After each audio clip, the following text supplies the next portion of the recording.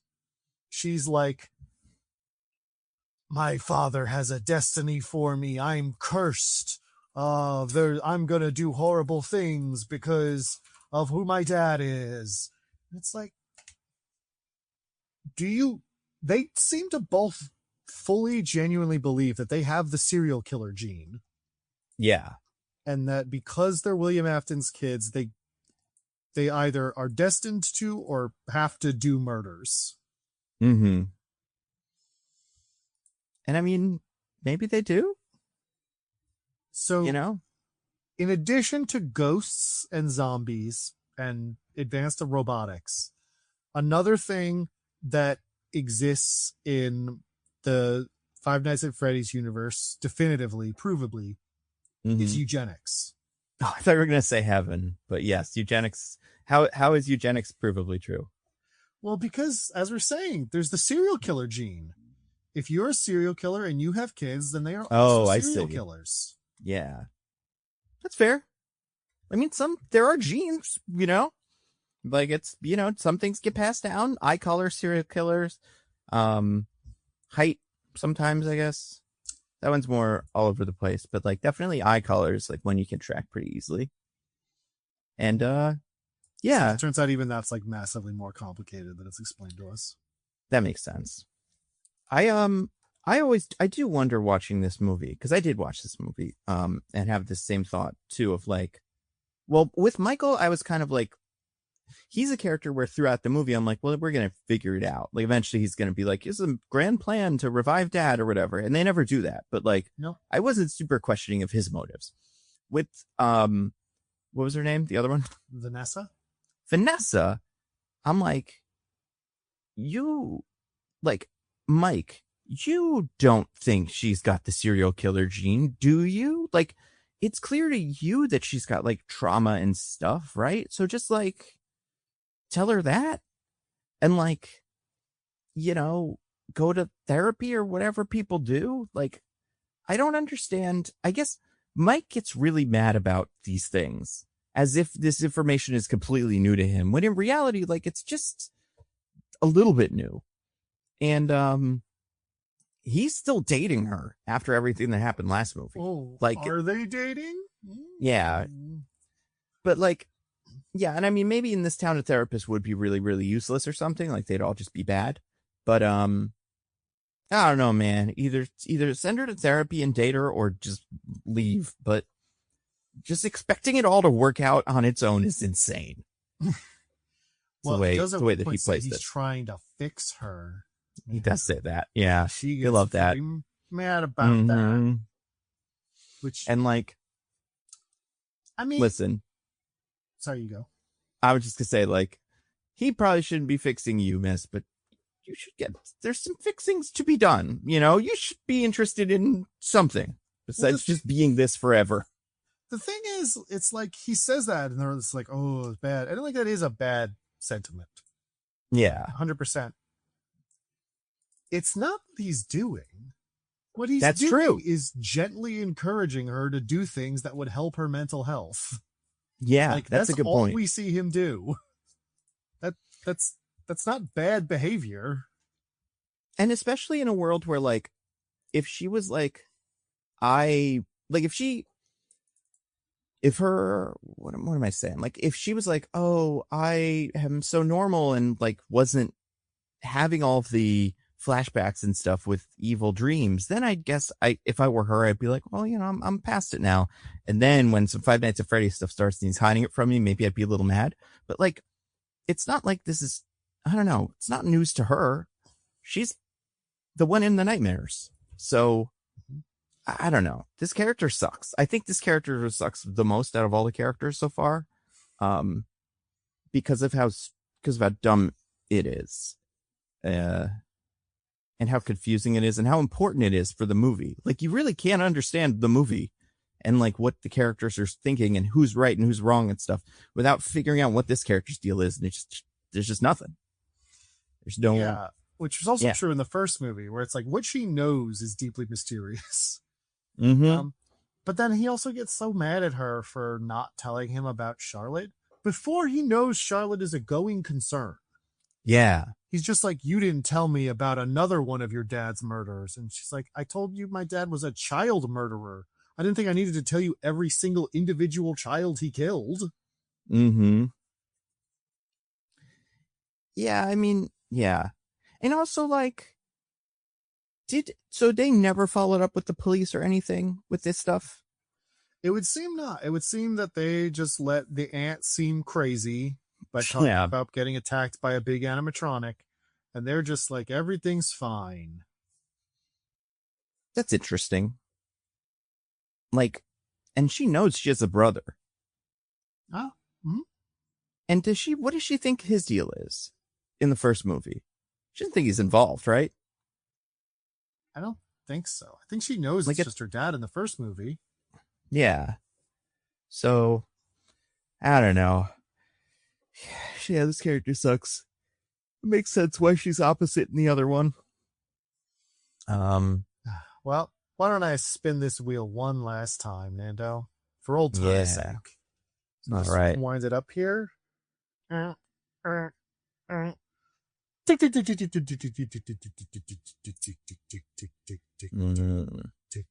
what do you know, Nando? It landed on the last slice, which is one of yours. This slice is just, and this is the nitpick, less with the like world of the movie and more of just like the movie. So we're kind of backing out a little bit, but this is Newman just off screen getting his head crushed too. I kind of would have liked to see some of the explosions of heads and stuff, but this movie is for children. It's PG-13, and it wants to be both, have its cake and eat it too. And I think they shouldn't do that, but obviously they're going to make $1 billion. So what do I know? But like, I don't know what you do with this, but I feel like you got to show it. You really run into the weird incentives of a horror franchise about gruesome child murders. Yeah. That is mainly appealing to children. Mm-hmm. So it's like a bunch of horrific stuff is objectively happening directly on screen, but we can't actually show any of it because we want children to buy tickets. Yeah. And like, sorry. Oh no, you go ahead. And like, I don't think this was a problem with the games. First of all, because they're very sparsely animated. So like, there's not like a lot to show in the first place. Yeah. Or at least the first few. And now it's like this, $1 billion franchise. Who knows how good they look. But those first ones, I don't think, and I don't know a lot about the creator or his process or anything. I don't think they were meant to be kids games. He made them for like adults. Yeah, I agree. I think they were meant to be like, they were meant to exist alongside like, Amnesia and all those other similar games from the time. Yeah. And it has like a cartoonier aesthetic. But that's just isn't what it is. It's about killer animatronics. Yeah. But then it got really popular with kids for some reason. And I feel like they've been leaning into that ever since. So you just have this core tension that like has never been resolved. Yeah. It's tough because like, also like, I think they get too close. I think my problem with it in this movie, and the way Night One is a good example, they get too close to showing it. Like, if he gets grabbed into the room, and you only see it because he's walking down the hallway, he's like suspicious. One of the robots is there, the bird one, and the bird one ends up being in a room that he walks by, and he kind of sees the eye lights and goes like, "Oh!" And then when he checks in, she like grabs him through the window, and then you see her like pick him up, and she says something. I can't remember what the line is, but it's like, I want to see what's going on inside your head. Yeah. And she says that twice, which I'm assuming, is that like her catchphrase or something? Like, do they have little lines that they say when they kill you, like in the Batman games? I think that's a pure movie thing. Okay. But yeah, when they do that, she picks him up by the head and then just starts crushing it, and then the camera just leaves. But I think you could get away with pretty much that whole scene if she just pulls him into the room. You know, it's black for a little bit. You don't see anything. You're still in the hallway. You hear the smush, and then she walks out hand bloody. Like, I think the problem is they got too close. And I kind of wish for this, and they wouldn't do this, because movies don't really do this, but like sometimes games do, where there would be like a censored version and a regular version. I wish they made an R-rated version of this where you just saw her smush his head. You mean like our good friend Zack Snyder did? Exactly, yeah. And that would have been good. Like, that's what a horror game should be. And like, I don't know. I think maybe it could be fun. You know what? And that's something, I can't remember how I felt about this for Willy's Wonderland, but like, if the animatronics were different in any interesting way, seeing them kill people would be kind of cool. Because it'd be like, oh, this one's a duck. What's he going to do? The problem is they're all pretty much the same body and then like a little different face, but like nothing, they don't have different, weapons or anything like that. But so you don't get what kind of Jason or one of those guys would be, where it's like, oh, he's going to kill someone, but with a big lawn chair or something. But yeah, it could be fun if you see if the movie, Five Nights at Freddy's 3 is going to come out, and it's like, oh, who are going to be the animatronics? And it's like, oh, this one's a snake. And you're like, ooh, I wonder what it's going to be like to watch a snake crash somebody. But instead, it doesn't matter because you don't see it. And they're almost always just some variant of Freddy, Bonnie, Chica, or Foxy. Or the Fox one, yeah. And yeah. But yeah, the kids love it, so who am I to judge? But Diggins, that brings us to the final questions, our wonderful final questions. Mm-hmm. And where should we start with this one? Well, Nando, I think the people are demanding to know if you could beat it. Absolutely. Because there's nothing to beat. I don't even know what it is. Like, I feel like if I'm in Josh Hutcherson does the bare minimum of like holding the bare head up. The bare minimum? The bare minimum. That's right. Yeah. Like, he finds out the bare head thing works and then goes, okay, good. And then just puts it back on the floor. Like, just hold that over your head while you're doing computer the whole time, just in case. What are you, crazy? Like, so like he does that part bad. I also think, I think the problem with all these people and all the decisions they make is like they're in the middle of a town. Like when Freddy's killing you or when Jason's killing you in an abandoned, camp, it's like, well, you don't have a lot of options. What are you supposed to do? In this, it's like someone's gonna have a gun, right? Like, like light them on fire. I don't know. You have so many options and you've done none of them. Like, I'm sure there's something in this room with me right now that if a Freddy came, I could at least like kind of throw it at it and be like, I'll use this to get a little bit of space. I don't know what it would be. Maybe this chair, but like, they're just like, yeah, these guys don't really try very hard. Could Joey beat a Freddy's? Five Nights at Freddy's. Could our pal Joey do it? Well, yeah. I feel like it's tough because like he wouldn't realize that there's danger for a long time. But then once he did realize there was danger, like, so we're assuming he's the main character, right? Yes, because for sure. The thing is, if you're not a main character, they just kill you instantly. Yeah, but if you are a main character, then they sort of show up and be scary for a few minutes before they even try to kill you. Mm-hmm. And I think with that kind of forewarning, like Joey could start to get his act together. But the big problem is Josh Hutcherson's big thing in Act 3 is he turns the wireless off of them, and I don't think Joey could figure that out. Yeah, especially not back in the time whenever this takes place, which is kind of when Friends took place. So he was definitely not computer savvy then. Yeah.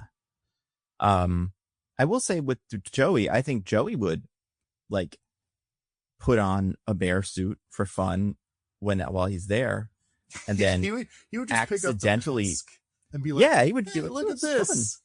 Fun. Yeah. There would definitely be a scene where someone would expect to see the Freddy's bear, but then it's like, no, that's me. I'm playing around in it. And they'd be like, oh, Joey, take that off. And then it would turn out that that's the only reason why none of the bears are killing him. And, yeah, I could see that happening. You know what else I could see happening?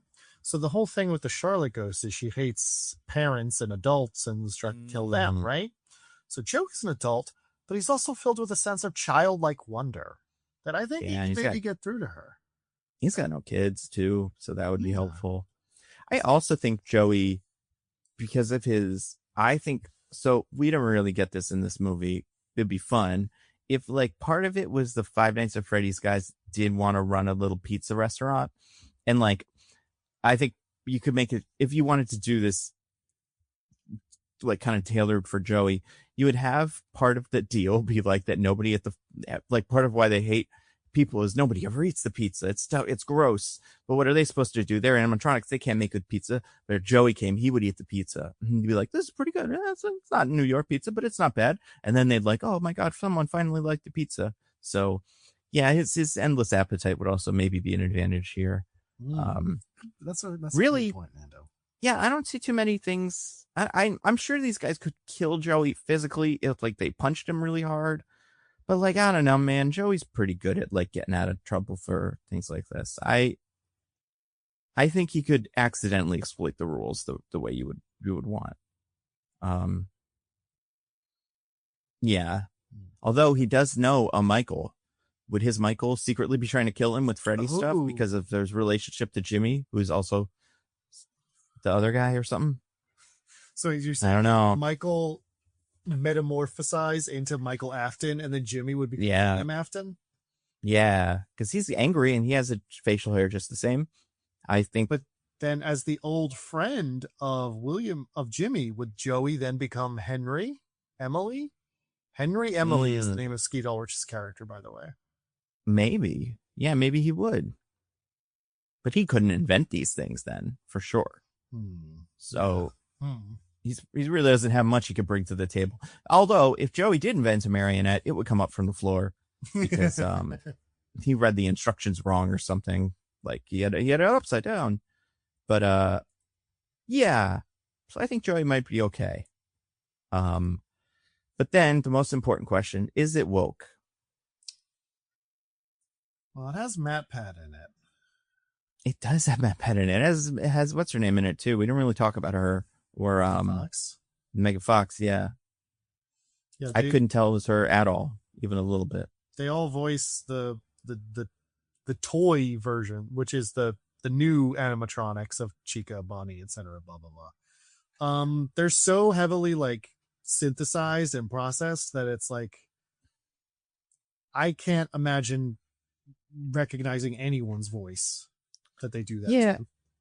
Also, the word toy for that is stupid, right? Like, this is an American franchise, right? Like, I could see a world where we're translating this from like, this is Pokemon, and it's like, these are the toy ones. And it's like, yeah, but it kind of means a little bit different, but they're the big ones or the new ones. They would just be called New Freddy.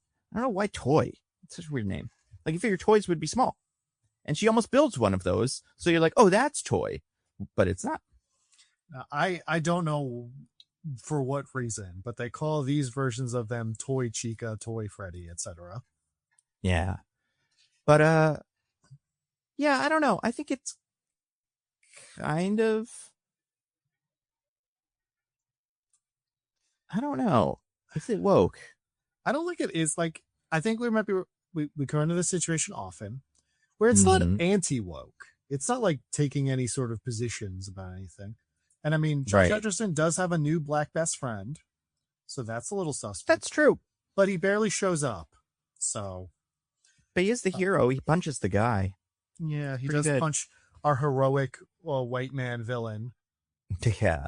Who looks slightly, a little bit more normal and a little less creepy than, say, Stephen Miller.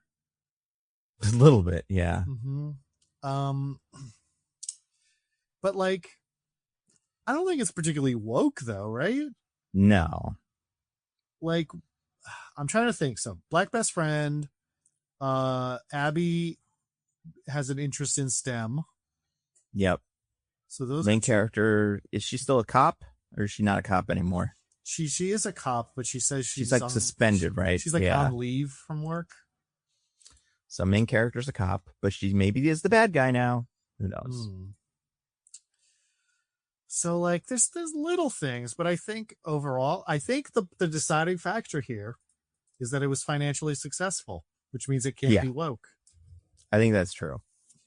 And was it how is it compared to the other ones? Because the other one or one, yeah. I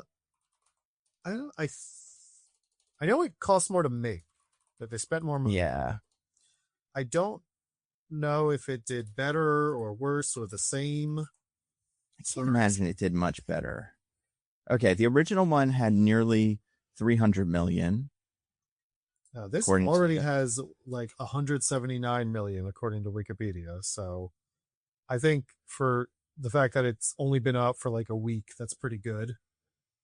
Yeah, I guess I feel like I'd be a little surprised if it hits 300 million though, considering what it's got to go up against this weekend. I think the last one also had a pretty long tail though. Like I think the last one didn't even have a good opening, but then it just like the kids just kept seeing it. Yeah, that's true. I mean, good for them. Yeah. Hopefully they figure this out. Make one good one. Maybe one day they'll make a good one, but until then, we'll keep watching them because we do this podcast and we hate ourselves. And I think the next one comes out soon, right? Oh, really? It's like is it next year? Yeah. Is it? I don't know. Maybe not. Maybe I made that up. It should be. Why not? What did they take a time to write? 2 years ago, so it's not like it was super long ago. That's true. I don't know if it has a projected release date actually, but it's coming, baby. Oh yeah, 2027. Okay, so 2 years. Every 2 years, they're gonna pump one of these out. Yikes! Wonderful. That's great. Well, Diggins, you want to get to our classic segment? I would love that, Nando.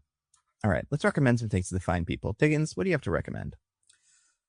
So, due to certain news items that we are not discussing today, I, as I often do in such circumstances, decided to check back through the filmography of Rob Reiner. We're not discussing it for any good reason, just because I don't think we'd have much to add to it, but we can discuss it now, you know.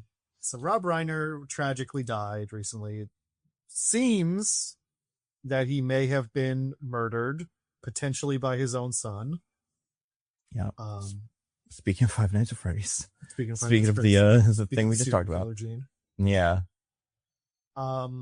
Which obviously is a tragedy. He was a celebrated filmmaker who made lots of real stone cold classics, like Princess Bride, A Few Good Men. Spinal Tap? That was him. North. I haven't seen North, but I hear North is awful. Well, after 1992, maybe his record became a little spottier. I mean, he definitely made at least one movie I liked. I mean, he was in New Girl. That's what honestly I see him the most of. I watch his New Girl all the time.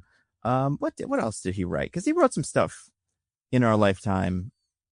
He actually mostly did not write his movies, but actually, he directed many. Stand By Me, right? Misery. The American President, which is kind of a weird movie, but some people like it. Mm-hmm.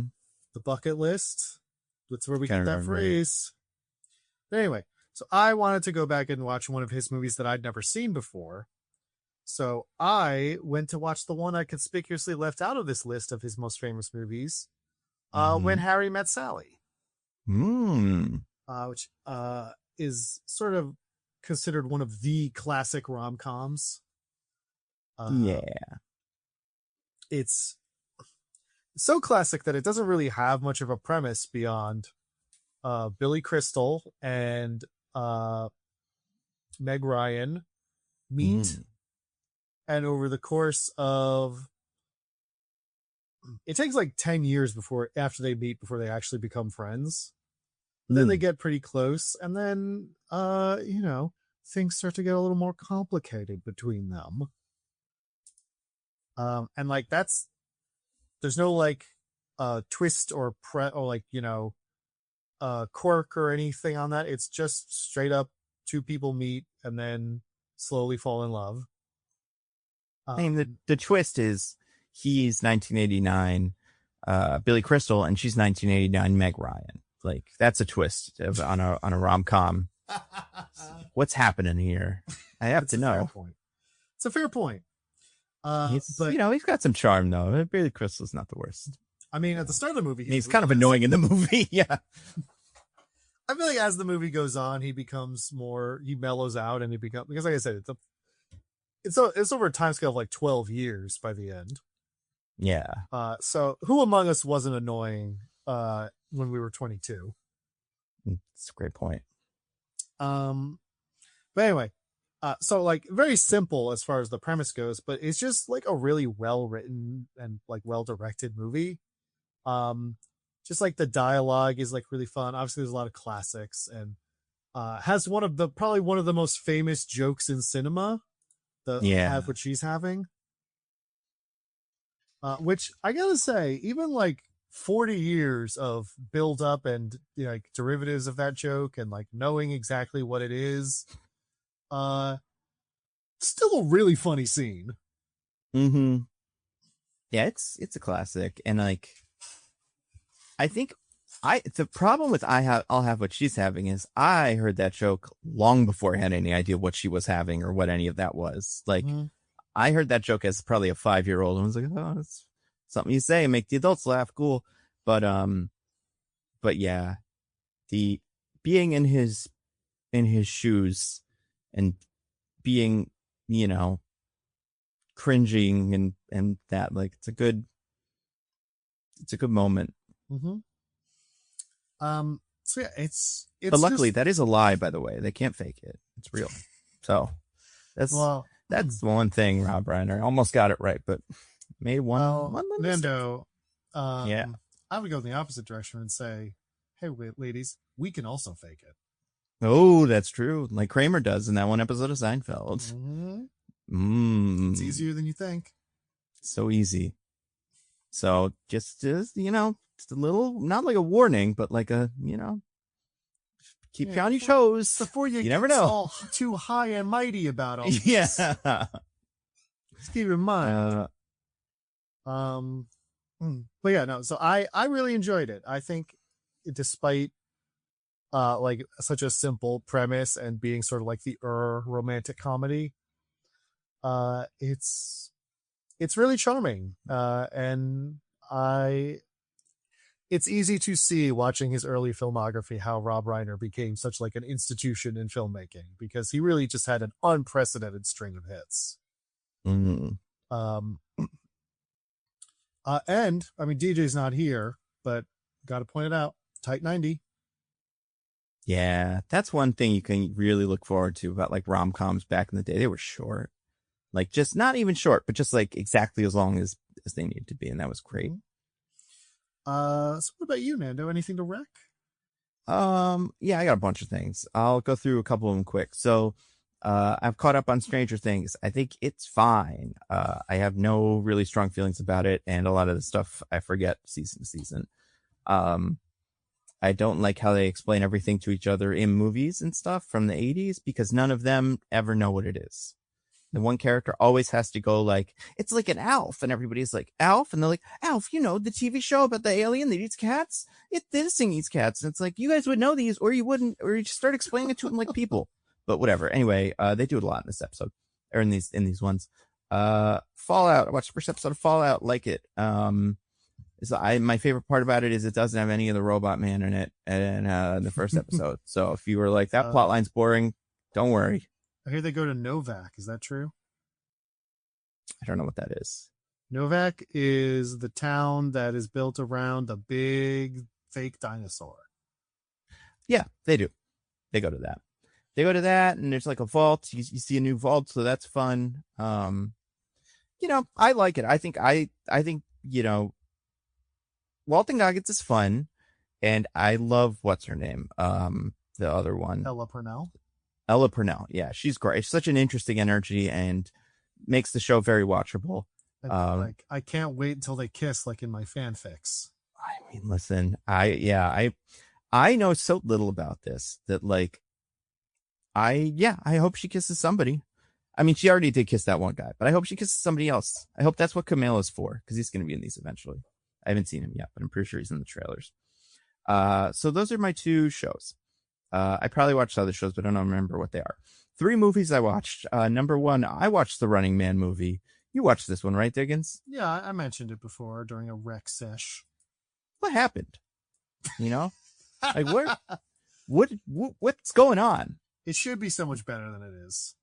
Yeah, like we got to get him and Matthew Vaughn, and we got to just isolate them and do tests and just figure out what happened to our flashy action directors, because they've just gotten so stale. I don't get it. And like, I don't think the Running Man is like kind of like Scott Pilgrim. You're like, oh my God, it's going to be amazing for him. Because it's like, I mean, it could have a lot of style, but it's not something that I think screams colorful style. But I watched the first half hour of the movie and loved it. I was like, hell yeah. I mean, I didn't like him. I think he's horribly miscast. What's his name? Glenn Powell. And it's a movie where every time he talks to somebody, they go like, you're so angry. And he's like, I know I am really angry. Like, you're the angriest person I've ever met. And you're like, no, he's not. The other, like, the woman who's also in the thing with him is angrier than him. He's just kind of like quiet, I guess. I don't know. But, yeah, he's miscast. It should have been either. And I came up with 3 of them. Glenn Howerton, obviously, from It's Always Sunny, because he's great at being angry. Anybody on that show is great at being angry. Alan Ritchson, if you want an Arnold Schwarzenegger type who also can be angry, there are Jack Reacher, or what it seems like they were going for, Daniel Radcliffe, I think would have been amazing in this role. Like somebody with just a weird kind of energy where it's like, this is a wild card. You know, you never know what he's going to do. But anyway, that's short in a movie though. That's true. That's especially not next to Martin Hurley, who's very tall, I assume. And Lee Pace, one of our tallest guys. So that would have been a real problem. They would have had to do some reverse hobbiting to him. Lee Pace, you stand on this side of the room. Yeah. But yeah, I liked the beginning of it a lot, because I don't think the style was great, but I was kind of in when like Josh Brolin was doing his thing and they were selling it and like building the universe. I didn't think it was perfect, but like, I kind of liked it. I love Coleman Domingo. And then right as they start doing Running Man stuff, it just gets so boring. And like, it's so, and it, to its credit, it is a closer version of the book. And in the book, the conceit of the Running Man is more boring than it is in the Arnold movie, where it's just fighting weird, you know, opera singers with knives and stuff. Cause like, but I still don't, I mean, man, it's just not good. That being said, it's not the worst thing I saw this year. Just definitely the most disappointing. Because it's Edgar Wright. And like, I didn't hate Last Night in Soho. I know why people don't like it. It's got a horrible message and it's stupid, but like, it's a cool looking movie. And this one just it is has a lot of style, which is his thing. Yeah. Yeah. It's fun. That's the thing with him. It's fun to watch those movies, even if they're stupid, because then at least it's fun to watch them. But this one, like, the action's not very good. There's a lot of tracking shots, and those are kind of fun. And there's the bit where he's like trying to escape from the building, and he's like attached to the letter and like swinging around. I'm like, that's almost what I'm expecting for these. But like, none of this even gets close to where like Hot Fuzz was a decade and a half ago. Like, so I don't know what happened. But anyway, yeah, so not good. Okay, so I saw that.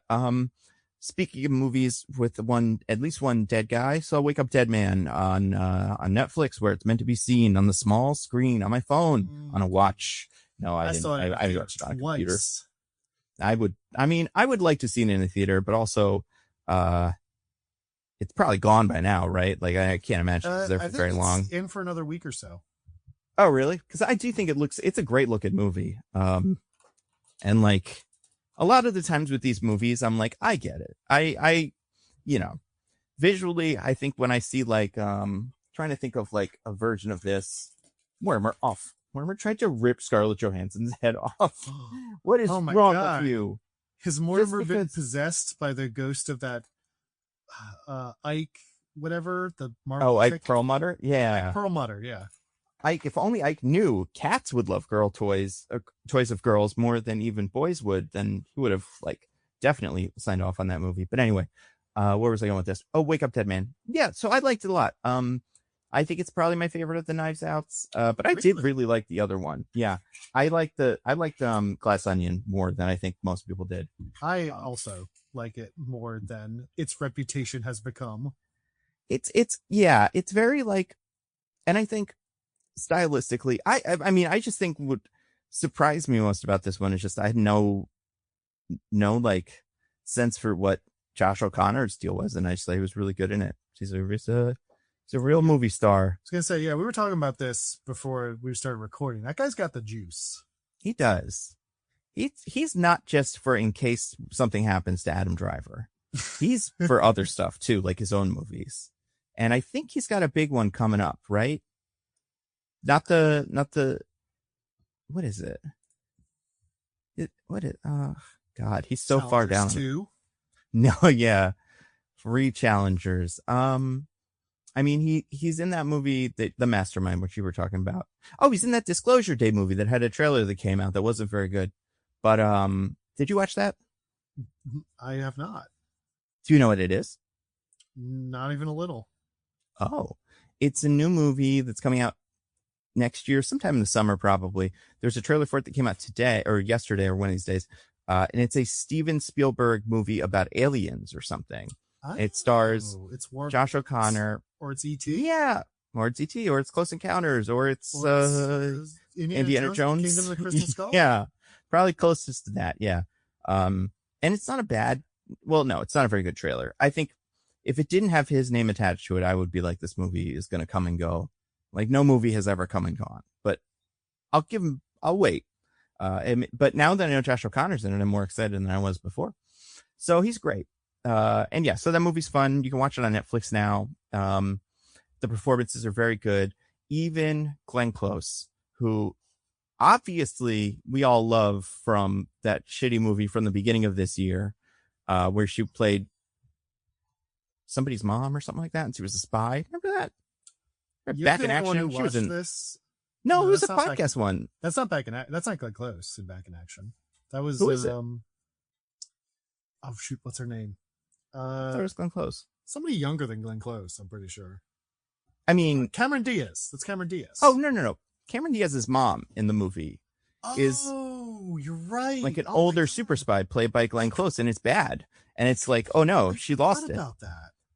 And then she's bad in All Spare, except for recently where I'm like, oh, she's pretty good in this show again. And now this, I'm like, oh, she's back, baby. Glenn Close is like having such a good year, considering where it started. So I love that. I think when you get older, when you're given bad material, you just don't give a shit anymore. But then someone gives you good material, you're like, oh, well, I'll try in this one. Yeah, I think that's probably part of it. But yeah, so Glenn Close is good in it. Everybody in it is good, except for Andrew, what's his name? I didn't think he was very good. The one from Fleabag, but everybody else doing a really good job. Yeah, the hot priest. I don't know what was going on with him. Because I feel like I've seen him do an accent that wasn't that before. And I like him usually. Anyway, he's fine. Movie's good. Last movie. Because it doesn't compare to this. Because I had heard tell about a movie. I had heard tell McCay about a movie called Ella McCay being a really, really bad, weird movie. And I love that. I heard people compare it to Madam Web. It was the Madam Web of politics movies, which it's very Madam Web-esque because it's bad. There's a lot of Pepsi.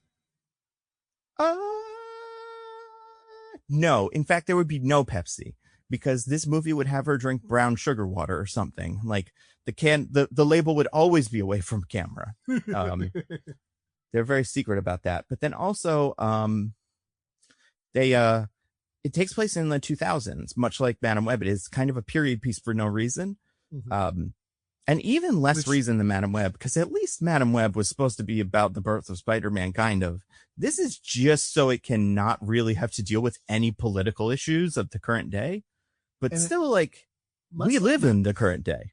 Much like Madam Web, you watch the trailer and there's absolutely no indication visually or otherwise that it's a period piece. Mm-hmm. Everybody looks the same as you'd expect. The cars look the same. Nobody's playing fucking, GameCube or anything. In fact, the brother sitting at a computer terminal, in fact, it looks pretty modern now that I think about it. This movie was written and directed by James L. Brooks from The Simpsons and stuff. And I've heard people describe it as why Lisa Simpson's life would be a living hell if she ever grew up. And I think that's kind of what this movie is, but also it is just the most, and I guess this is Lisa Simpson-esque in the sense of how the characters' arcs usually go in episodes, except this one doesn't follow that. It's just the most dippy, kind of man, we just need to build consensus and people aren't being nice enough to each other and everybody's struggling. And I wish I could be the mayor or governor or whatever of the city. And I got all this crazy family with these crazy problems, but it's just so empty. It's bizarre. It would be and the fact that it is about a politician who is a young woman who is involved in a sex scandal, kind of not the kind that you would expect, but something they threw that in, and she's not real. And this isn't a book. So this is completely new material that was written for the movie.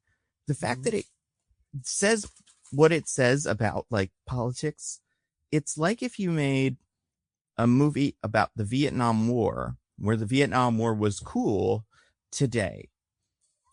It's that same, well, I get why people were doing this during it, but once it ended, everybody looked at it and was like, oh no, that was a mistake. But with this, it's I really just don't know I don't know. It's really weird.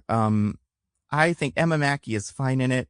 They have her play herself in flashbacks when she's 16, and I can kind of buy it, but her boyfriend/husband looks so stupid.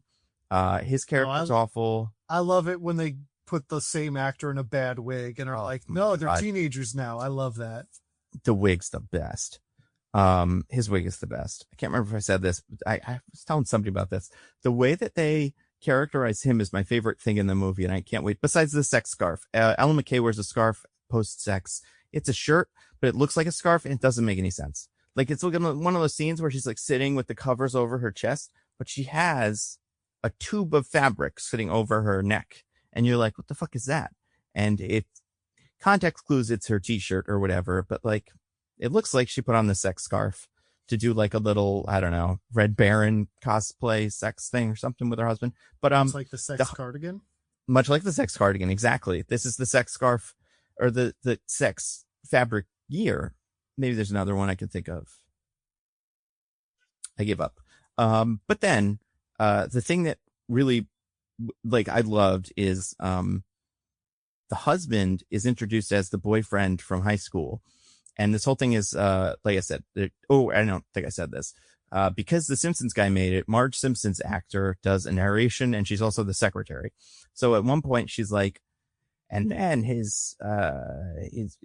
was her boyfriend and they had sex when she was in high school, and then they grew up and he followed her to college and he was everybody's favorite guy. And that's the kind of line. What they show for this is Ella McCay is sitting in her college dorm room, which I assume is on the first floor. There's windows, and then her, I don't know, some other girl, her roommate, is sitting next to her, and the boyfriend walks in, into frame from outside, Tim Robinson in that sketch where he's trying to get what's his name not to talk about his kids, so he's like making weird, whoa, and it's like that, and it's like but it plays that kind of seriously, and it was very funny to me. Yeah, and you know what? The worst part of the whole thing is she never puts on her fucking shoes. There's never a bit where she, while walking, tries to fix a heel. I know. I was ready to clap. I was thrilled. And it does. I could see where it was going to be because I think it's in the trailers, but I don't think it was in the movie. If it was, I missed it. Anyway, don't watch it. It's bad. Watch it when it comes to Netflix. It's pretty funny. Or when we do it on this podcast. Or when we do it on the podcast. Yeah. I'm sure it will be on VOD within minutes. So yeah, I loved it. What are we doing next week? I believe it's the time of year that everyone looks forward to. That's right. When Na'vi fever sweeps the nation, it's time for Avatar: Fire and Ash, Nando. Perhaps for the last time, according to interviews that James Cameron's been doing, surprisingly. It depends on how well this one does. Yeah, we'll see. But that's great. I can't wait. And maybe DJ will be back for that. Who knows? Maybe. We'll see. Till then, do you have anything you want to plug, Diggins? Nope. What about you, Nando? I've been making videos like I always do, but also like I'm making them now about the random Marvel trailers that keep kind of dropping, and then there's gonna make like 8 Avengers trailers or something. I don't know. We don't know what's going on. Apparently there's a Spider-Man trailer kicking around. It's all very confusing. But on my Nando Cut channel on YouTube and Nebula, I have versions of those. Like that is, you can watch my videos about those where I dive into it and kind of explain them. Cause like they're weird. The Spider-Man one is especially weird, but also the versions of that I have seen are so bad that I don't think I can even make a video about it yet. I need to see a slightly clearer version of it. I think I've heard rumors it might come with the Anaconda movie, but I don't know. It's weird. But yeah, no, I liked it. What was I going to say? Yeah, so those are there. I think I'm doing some charity stream with Nebula at some point this week. So keep an eye on my Twitter for that. I don't remember exactly when. And that's it. Just like follow me on the Instagram and Twitter and TikTok and stuff. That way you'll find out when all that stuff is. And, yeah, next week, we will be talking about Avatar, Fire and Ash. Until then, Abbott and Nando movies on Twitter and Bluesky and stuff. I'm at C Diggins exclusively on Bluesky. Goodbye, everybody. Goodbye. Bye. Love you.